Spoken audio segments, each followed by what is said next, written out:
I'm Alan Taylor. My buddy Scott Duffy and I are in search of the best burger in America. Each month we visit a new city to try some of the top restaurants, pubs, and brew houses while sitting down for a candid conversation with some of the top entrepreneurs, athletes, entertainers, and celebrities. I don't know about you, but I love talking business over a burger. Welcome to Business and Burgers.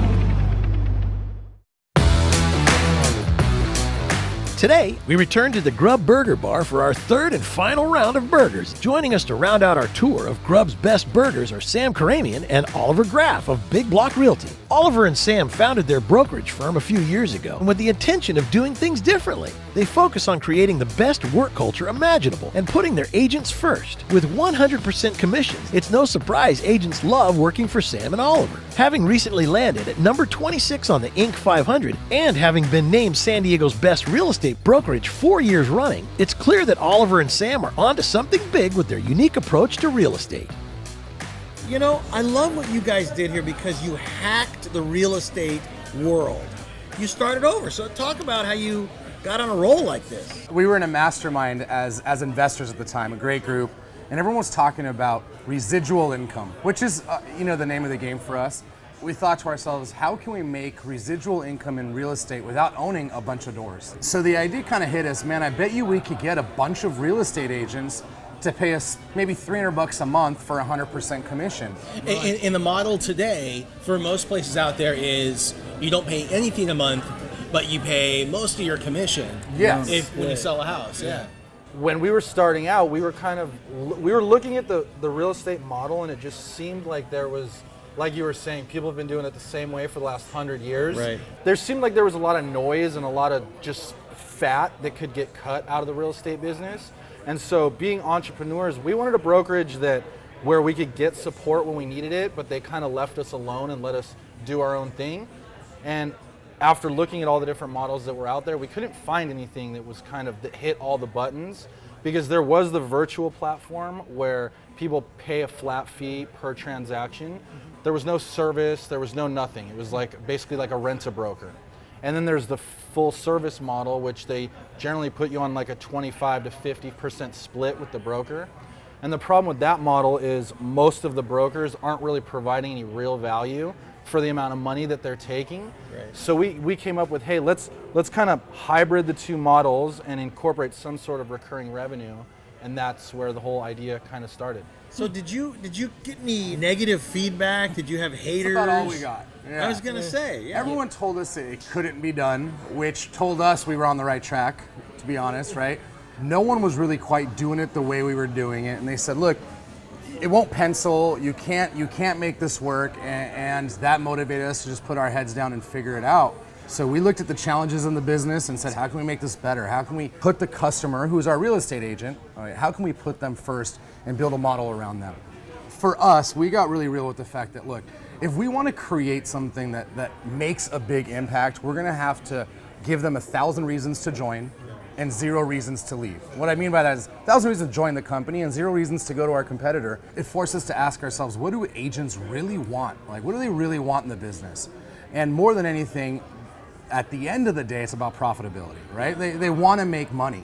So we said, well, we got to fix that. 100% commission solves that.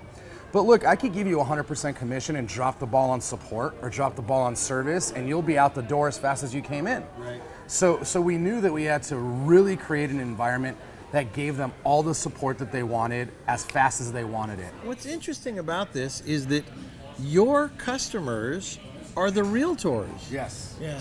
And so you are literally like serving their needs so that they don't have to do all this stuff for themselves.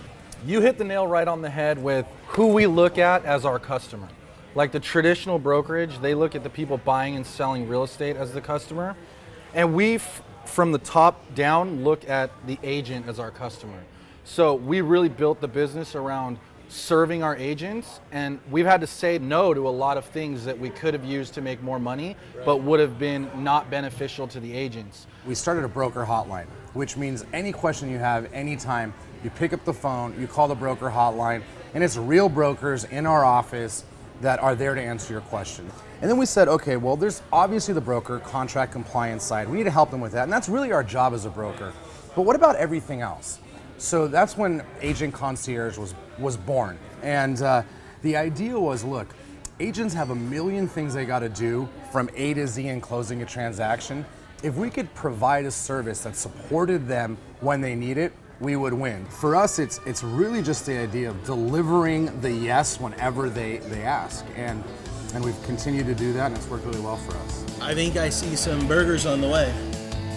Last time I thought Grub had gone all out with the onion ring top beast they served us, but they one-upped themselves this week with the Mac N Cheeseburgers they brought out for Oliver and Sam. It's become clear that the Grub Burger Bar is all about the toppings. For Scott and I, they brought us a couple of Morning Glory burgers, which are merely topped with chorizo, queso, bacon, and a sunny side up egg. And it all sits atop a nest of skinny fries. It's no Mac N Cheeseburger, but I guess it'll do. We'll be right back for these tasty burgers after a word from our sponsors. Throughout March, save over $200 on your new Lenovo ThinkPad X1 Carbon when you buy from CDW. Starting at just 2.6 pounds, the X1 Carbon is the lightest 14-inch Ultrabook on the planet. The carbon fiber reinforced chassis makes this one ultra-thin, ultra-light, and ultra-tough machine. With LTE-A support and 12 hours of battery life off of a 1-hour charge, the X1 Carbon with Windows 10 Pro and Microsoft Office has the power and connectivity to get the job done whether you're on the road or in the boardroom. Follow the link to CDW to save over $200 on your new Lenovo ThinkPad X1 Carbon today. CDW is a leading provider of integrated information technology solutions for business, government, education, and healthcare. And don't forget to add the best Office product to meet your needs. This offer is only valid through March 31st, so don't wait. And now we're back to the show and back to our burgers. So we talked a little bit about culture. What are the most important steps to creating a killer culture? To me, culture is bringing to life really an environment that you want to be a part of. In general, the real estate brokerage space is pretty stiff and uptight, and we said, well, first thing we want to do is create an environment that doesn't feel like every other environment. So when you walk into one of our offices, it really feels like you're walking into a hip technology business as opposed to, a bank from 1984 or something. It's just a lot more of a fun environment. You walk in, there's a foosball table. Which is so important because the culture is a direct reflection of the founders, yes, right? And what they're bringing, that right, energy they infuse into the business. Absolutely. Right. Yeah. And that passes on to the staff, right? So when we're hiring people, the first thing we do is tell them, rule number one is taking good care of the customer and creating a fun environment. And we just instill that with everyone from the receptionist to people in all different parts of the business, that our number one job is to create an environment that they are excited to come back to. Create an environment that they feel welcome and one they want to tell other people about. And again, I think that comes down to the basics. People like to have fun. People like to know that people care about them. People like to know that when they need help, someone's going to be there to help them.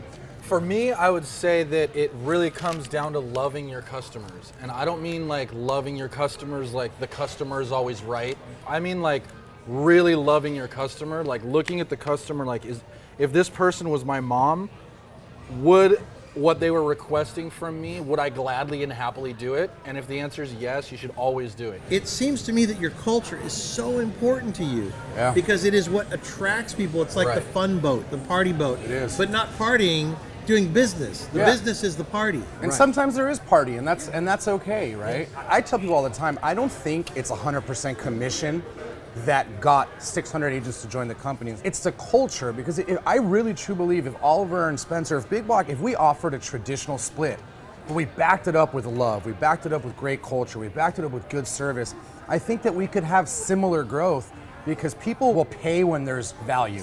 What were you guys doing before this to lead you into this? Me and Sam have actually known each other since college, which was probably, over 15 years ago now. And we started out selling phones in the mall. We were those guys that used to stop everyone and try to sell them a phone right there on the spot. And we were always ranked in the top 10 of the whole company for sales. And so we just kind of developed a really great relationship. And then from that, it was like, okay, well, if we're going to be salesmen, we want to sell something expensive, right? So it's either jets, yachts, or houses.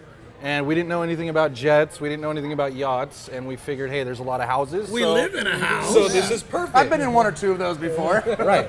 So we did that for probably 4 or 5 years, and then 2010, that started to dry up. And then from there, we were like, okay, the short sales have dried out. Let's put that in the rearview mirror and let's proceed with this new brokerage model. So has there ever been a time where either in this business or in your last business, like it just blew up? Like everything that you'd been working on, it went south. Yeah. Maybe you guys ran out of cash and you seriously thought about shutting things down. Yeah. And if you were there, how did you get yourself out? Yes, I've gotten kicked in the teeth a number of times, and I've always been able to work my way out by taking a moment and realizing that slumps are going to happen. You're going to get stuck, you're going to get hurt, you're going to, you're going to feel like the world is crumbling, and we feel that, I think, as an entrepreneur all the time, right? There's no normal days. You either feel like the king and queen of the world, or you feel like you might be on the verge of death, right? It's really, really tough. All in the same hour. All in the same hour, right? Right. And that is the emotional roller coaster that we go through every day in life, too. Yeah. I mean, that's life. So the first thing I think we have to remember is it's just normal, right? So if you're starting to feel like you're in a slump, or if you think that the market is adjusting and it's your fault, look, it's just called normal. Everything has cycles. Everything's going to go up. It's going to come down. You got to be mentally tough to understand that it's normal. So if we understand it's normal, then number two is, how long do you want to feel bad for yourself? How long do you really want to be stuck?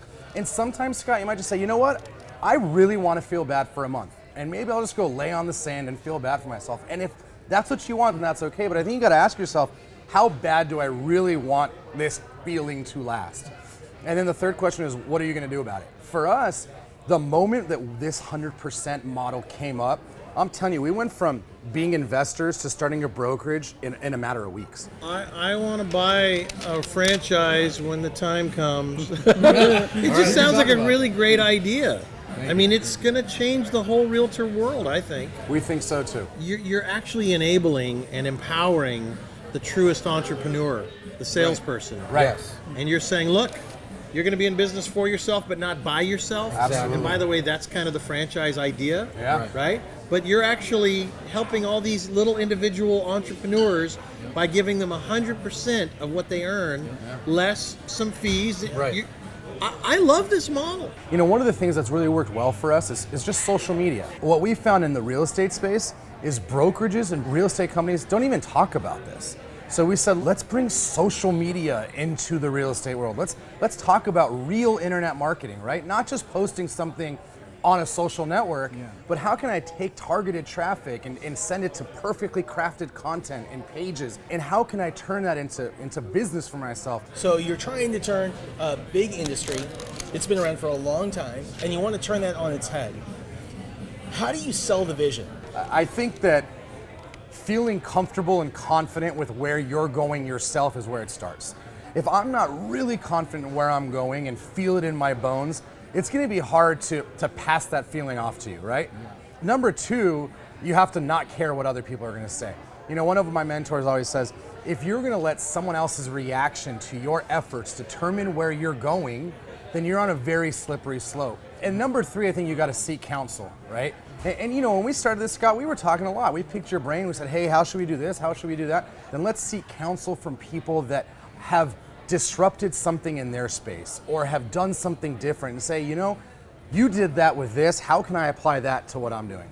This is truly amazing, empowering the entrepreneur, the salesman, the unsung hero who is out there in the arena working his or her tail off. Underappreciated. Absolutely. And getting chewed out all the time. And all of a sudden now they get to reap all the rewards. I love what you guys have done, and I totally applaud it. Thank you. You know what that means is when you can create a true win-win environment, that's when you really win. And for us, we said, look, let's help our customer win. Really win, not with really good marketing or really good copy. I mean, let's really help them win so that after they get involved, 4 months later, they're still excited they're involved. Yeah. And then number two, let's make it an environment that we can win, right? We're not gonna do this to not make money. And I think a lot of entrepreneurs, sometimes they say, I wanna grow so fast that I'll jeopardize profit for moving the needle. And sometimes we might need to do that, but you can create a true win-win that makes you a good opportunity and a good living, puts your customer in a better position, and when those two things come together, that's when you really win at a big level. Guys, I think you guys rock. Alan, Absolutely. thanks a lot, man. Appreciate it. Killed it.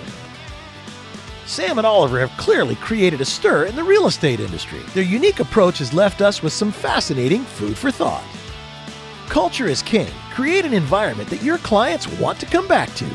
Slumps are going to happen. It's important to remember that this is a normal part of entrepreneurship. When starting a new venture, seek counsel from those who have already succeeded in your chosen field.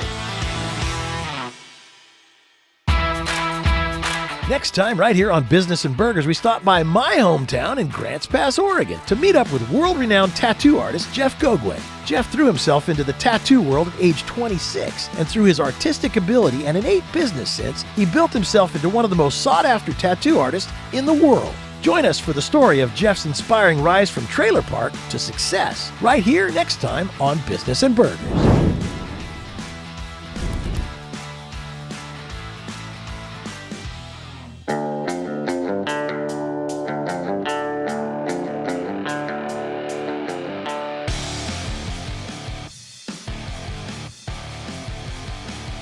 Check out more episodes of Business and Burgers and our B&B blog at our website, businessandburgers.com. And don't forget, visit Business and Burgers on Facebook and give us a big thumbs up. We'll see you next time, right here on Business and Burgers.